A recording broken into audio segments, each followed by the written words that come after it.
पावसाळ्यात रस्त्यांवर होणाऱ्या खड्ड्यांमुळे पुणेकर अक्षरशः हैराण झालेले होते. याच वरती उपाय शोधून पुणे महापालिकेच्या वतीनं पीएमसी रोड मित्र ॲप लॉन्च करण्यात आलेलं आहे. आणि याच विषयी माहिती देण्यासाठी आपल्यासोबत पथ विभागाचे मुख्य अभियंता अनिरुद्ध पावसकर सर आहेत.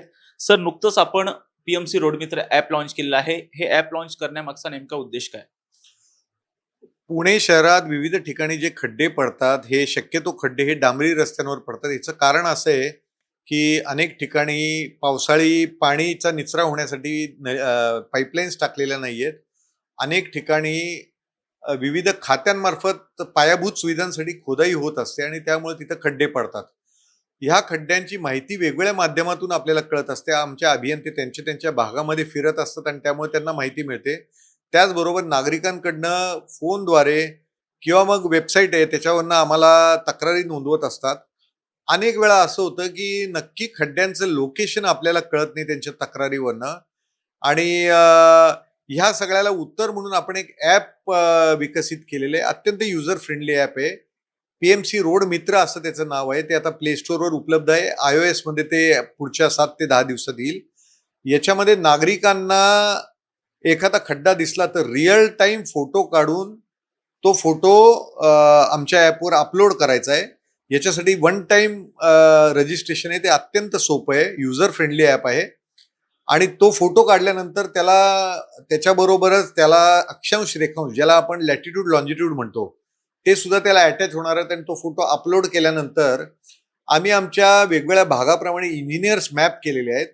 त्यामुळे समजा शिवाजीनगरला एखादा खड्डा जर पडला असेल तर आमच्या शिवाजीनगरच्या अभियंत्यांकडे ती तक्रार जाईल. नागरिकाला तसा एक मेसेज येईल की तुमची तक्रार या व्यक्तीला असाइन केलेली आहे, त्याचं नाव असं आहे आणि त्याचा फोन नंबर असा आहे. त्यामुळे ती तक्रार ट्रॅक करायला त्याला सोपं पडणार आहे. त्याचबरोबर ही तक्रार प्राप्त झाल्यानंतर आमच्या अभियंत्याला अलर्ट येणार आहे की तुमच्याकडे एक तक्रार प्राप्त झालेली आहे. 72 तासात त्यांनी हा खड्डा बुजवणं अभिप्रेत आहे. 48 तासात त्यांनी जर खड्डा बुजवला नाही पहिल्या 48 तासात, तर ती तक्रार एस्केलेट होऊन उपअभियंताकडे जाणार आहे. त्यामुळे त्याच्यावर नियंत्रण राहील. पण त्याचबरोबर ह्या अभियंत्याला, कनिष्ठ अभियंत्याला सुद्धा एक मेसेज जाणार आहे की तुमचे 48 तास संपलेले, 24 तास तुम्हाला राहिले तक्रार सोडवायला. आपण याच्यामुळे काय करतोय की खड्ड्यांच्या तक्रारी आल्यानंतर आमचे अभियंते काम करतात, परंतु अजून त्यांना जरा सतर्क होण्यासाठी तातडीने ऍक्शन त्यांच्याकडनं व्हावी आणि नागरिकांची असुविधा लवकरात लवकर दूर व्हावी, ह्या अनुषंगाने आपण ती 72 तासाची डेडलाईन त्यांना घालून दिलेली आहे. आणि त्याचं मॉनिटरिंग करण्यासाठी मला एक डॅशबोर्ड सुद्धा प्राप्त झालेला आहे. त्या डॅशबोर्डवर मी दिवसभरात कंटिन्युअसली जर ऑन ठेवलं तर किती तक्रारी येत आहेत, कुणाच्या नावावर येत आहेत, कधी आलेल्या आहेत आणि त्याचं निराकरण किती कालावधीत होत आहे, हे सुद्धा मला बघणं शक्य होणार आहे. त्यामुळे मॉनिटरिंग हे चांगल्या पद्धतीने होणार आहे. सर, जसं तुम्ही सांगितलं की 48 तासामध्ये खड्डे बुजवणं बंधनकारक आहे, जसं तुम्ही सांगितलं की आणखी 24 तास म्हणजे 72 तासांमध्ये ते खड्डे कोणत्याही परिस्थितीमध्ये बुजवणं गरजेचं आहे. अशा वेळी जर खड्डे त्या अभियंत्यांनी नाही बुजवले तर महापालिकेकडून काय कारवाईची तरतूद करणार? आपला मुख्य उद्देश आहे की तातडीने खड्डे बुजवणं गरजेचं आहे. त्यासाठी आम्ही एक 72 तासांची कालमर्यादा घातलेली आहे. परंतु आणि मॉनिटरिंग सुद्धा माझ्या स्तरावर होते. तर अनावश्यक कुठल्या याच्यावर जर डिले होत असेल तर त्या अभियंत्यांवर आम्ही नियमानुसार योग्य कारवाई करू शकतो. पण मला आता खात्री आहे की आम्ही आमच्या अभियंत्यांना सेन्सिटाईज केलेले आहे. मॉनिटरिंग वेगवेगळ्या स्तरावर होणार आहे त्याचं. आधी कसं होतं, तक्रारी माहिती होतात आलेल्या आहेत, पण ते निराकरण कधी होते, काय होते, किती कालावधी लागतोय, याची मॉनिटरिंगची कुठली सिस्टीम नव्हती. या ऍपद्वारे आता ती सिस्टीम आपण विकसित केलेली आहे. त्यामुळे लवकरात लवकर होऊन नागरिकांना लवकर आम्ही दिलासा देऊ शकू असा आम्हाला विश्वास आहे. सर, ज्यावेळी आपण हे ॲप इन्स्टॉल करतो त्यावेळी जर पाहिलं तर 2 ऑप्शन्स दिसत आहेत, एक सिटीझन म्हणून आणि दुसरा एम्प्लॉई म्हणून.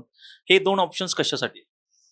नागरिक आणि सिटीजन म्हणून त्याच्यात त्या ॲपमध्ये हे करायचं आहे. आणि दुसरा जो आहे तो ऑफिसरनी करायचा आहे.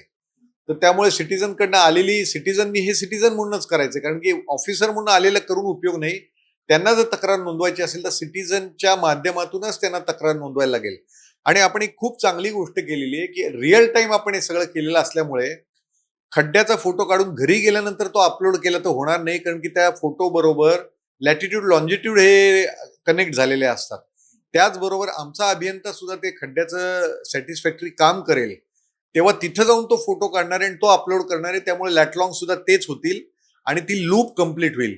याचबरोबर नागरिकांना फीडबॅक असावा, म्हणजे त्यांना मिळालेली सेवा चांगली आहे का नाही, यासाठी आपण 1 ते 5 स्टार्स दिलेले आहेत. ते जर सॅटिस्फाईड असतील त्या कामाने तर ते 5 स्टार देऊ शकतात, नाही तर त्यांना जी गुणवत्ता वाटते तक्रारी सॉल्व्ह करण्याची त्या अनुषंगाने ते आम्हाला गुणवत्ता देऊ शकतात. ह्या नागरिकांच्या फीडबॅकवरनं आम्हाला अजून सुधारणा करणं शक्य होणार आहे.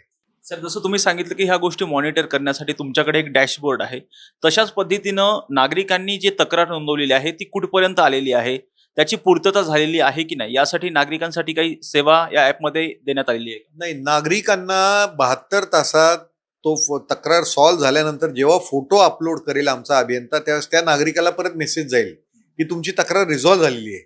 त्यामुळे मी जसं म्हटलं ती लूप कंप्लीट होईल, नागरिकाला कळेल की आपली तक्रार हे झालेली आहे. दरम्यानच्या काळात समजा आता एखाद्या इंजिनियरकडे ती तक्रार नाही, कधी कधी 2 इंजिनियर त्याच भागाला असू शकतात, तर अशा वेळेस ती तक्रार जरी दुसऱ्याकडे ट्रान्सफर झाली, इनिशियली ज्या माणसाकडे आली त्याच्याकडे ट्रान्सफर झालेली आणि आता ही तक्रार याला असाइन केलेली हेही होणार आहे. परंतु ती तक्रार ऑनलाईन पहिल्यांदा आल्यानंतर पासूनचे 72 तास हे आपण धरणार आहे. सर, या निमित्तानं जर पाहतो की पुणेकर अक्षरशः जे पावसाळ्यामध्ये जे खड्डे झालेले आहेत त्यामुळे अक्षरशः हैराण झालेले आहेत. या ॲपच्या माध्यमातून तुम्ही हे जी दुरावस्था झालेली आहे ती दुरुस्त करण्याचा प्रयत्न करा. या निमित्तानं पुणेकरांना काय आवाहन कराल? पुणेकरांना मी असं आवाहन करीन की काही ज्या तक्रारी असतात, उदाहरणार्थ सगळा रस्ताच खराब आहे, तर अशा वेळेस तो रस्त्याचं काम का अडलेलं असतं की त्याला पुरेसं बजेट नसतं किंवा अजून प्रक्रिया टेंडरची झालेली नसते. तर असं फोकस करण्यापेक्षा तुमच्या रस्त्यांवर जे खड्डे झालेले ते खड्डे जर फोकस केले तर ते आम्हाला तातडीने सोडवता येणं शक्य आहे. अख्खाच्या अख्खा रस्ता समजा 200 मीटरचा जर खराब झाला असेल तर तो म्हणजे सगळे तुम्ही जाणून घेऊ शकता की तो रस्ता रिपेअर करणं इतक्या लवकर शक्यच नाही. त्याला बजेट कन्स्ट्रेंट्स असतात, एस्टिमेट टेंडरिंग ही प्रक्रिया करायला लागते, त्यामुळे ते होईल. परंतु आता खड्ड्यांवर आपण फोकस करूया अशी माझी विनंती आहे. तुम्ही जास्तीत जास्त प्रतिसाद द्या. आमच्याकडने आम्ही पूर्ण इच्छाशक्तीच्या द्वारे आणि आमच्या पूर्ण ताकदीनिशी आम्ही तुमचं समाधान करण्याचा प्रयत्न करू, एवढी मी आपल्याला ग्वाही देतो. आपण बघतोय की पुणे महापालिकेच्या वतीनं पीएमसी रोड मित्र ॲप जे आहे ते लॉन्च करण्यात आलेलं आहे. या माध्यमातून तुम्ही रिअल टाइम ज्याही भागामध्ये खड्डे असतील त्याचा फोटो काढून तुम्ही रिअल टाइम या ॲपवरती जे आहे अपलोड करू शकता आणि त्यानंतर त्याची माहिती महापालिकेच्या इंजिनियर्सला अर्थात अभियंत्यांना या बाबतीमध्ये माहिती जाईल आणि त्यानंतर 72 तासाच्या आत हे खड्डे बुजवले जातील, असं पथविभागाचे मुख्य अभियंता अनिरुद्ध पावसकर यांनी सांगितलेलं आहे. व्हिडिओ जर्नलिस्ट निलेश लोहारसह राजरत्न जोंधे, टॉप न्यूज मराठी, पुणे. घ्या परदेशात भरारी, तेही सर्वसामान्यांना परवडणारी. 1 रुपया भरा आणि थायलंडमध्ये फिरा. सचिन इंटरनॅशनल घेऊन आले आहेत जगातली सर्वात स्वस्त परदेश टूर. पूर्ण 5 दिवसांचं पॅकेज आता फक्त 32,999 रुपयांमध्ये. पॅकेजमध्ये विमान प्रवास, हॉटेल, ब्रेकफास्ट, ट्रान्सपोर्ट आणि प्रेक्षणीय स्थळे. सचिन इंटरनॅशनल 18 वर्षांपासून पर्यटन क्षेत्रातील एक विश्वसनीय नाव. सचिन इंटरनॅशनल सोबत मनसोक्त फिरा. संपर्क 7767989898.